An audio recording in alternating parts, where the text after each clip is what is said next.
Assalamualaikum warahmatullahi wabarakatuh. Halo teman-teman, perkenalkan nama saya Nur Afifah dengan NPM F1G023023. Saya berasal dari program studi S1 Farmasi Universitas Bengkulu.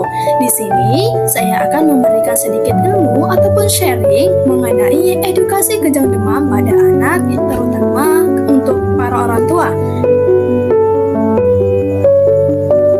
Pernahkah kalian melihat seorang bayi ataupun anak kecil yang mengalami kejang akibat demam yang dideritanya? Pada umumnya, sebagian besar respon orang tua terhadap anaknya yang kejang demam pasti mengalami kepanikan. Nah, apa saja sih yang nantinya akan dilakukan oleh orang tua agar supaya anak yang menderita kejang demam dapat ditangani dengan baik? Yuk, simak video ini sampai akhir. Nah, sebelum kita memasuki bagaimana penanganan orang tua terhadap kejang demam, maka kita perlu tahu terlebih dahulu nih, apa sih itu sebenarnya kejang demam? Apa itu kejang demam? Jadi, kejang demam adalah bangkitan kejang yang terjadi pada kenaikan suhu tubuh, suhu rektal di atas 38 derajat Celcius yang disebabkan oleh suatu proses ekstrakranium pada pengukuran dimanapun, baik itu di ketiak maupun di dalam mulut. Nah, bangkitan kejang pada kejang demam ini terjadi bukan karena penyakit di dalam otak, melainkan penyakit ekstrakranial atau di luar otak. Kejang demam sendiri itu dapat terjadi pada 2-4% anak berumur 6 bulan sampai dengan 5 tahun. Untuk gejala kejang demam sendiri, yang pertama itu anak mengalami demam tinggi sekitar 38 derajat Celcius. Yang kedua tangan dan kaki pada anak mengalami menyentak-nyentak. Dan yang ketiga, mata anak berputar ke atas serta kehilangannya kesadaran. Nah,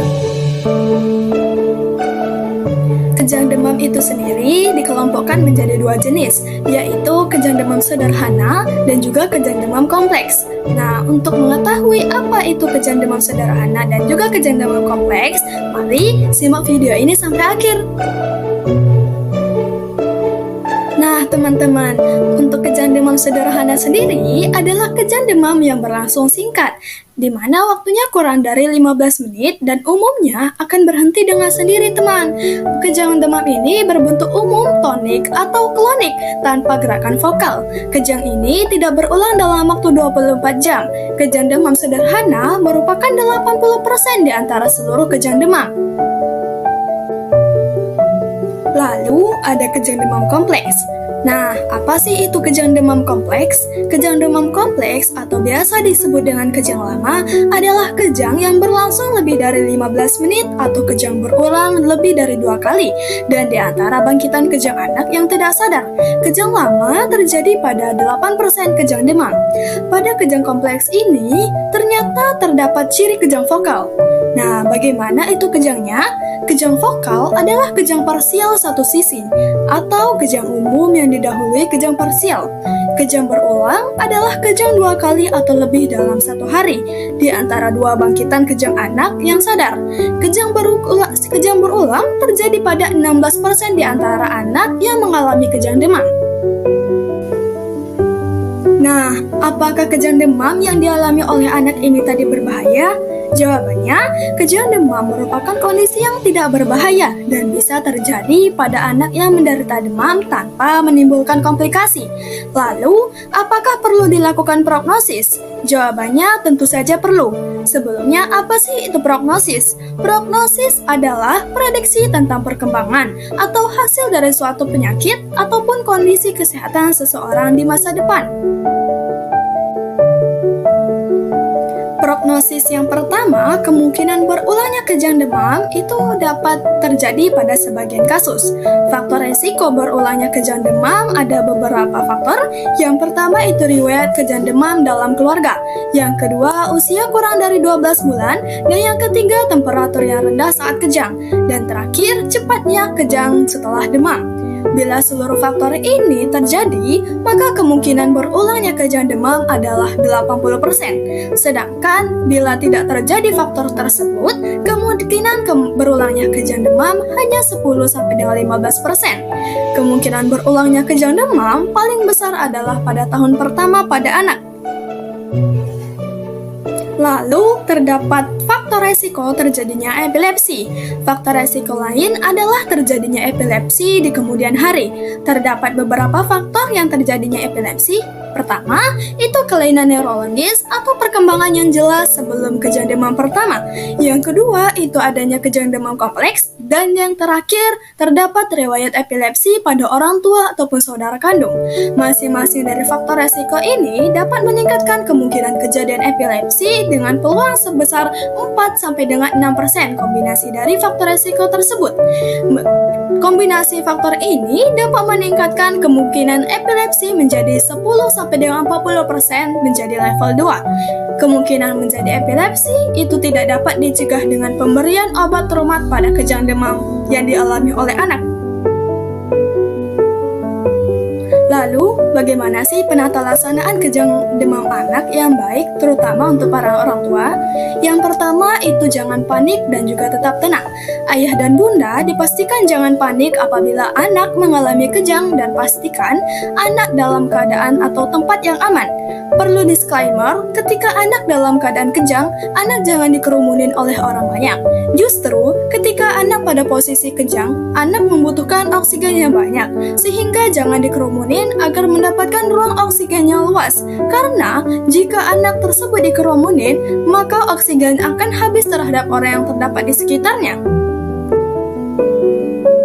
Yang kedua, jangan memasukkan apapun untuk menahan mulut sang anak pada saat kejang demam. Pastikan orang tua tidak memasukkan sendok atau apapun yang tujuannya menahan mulut sang anak.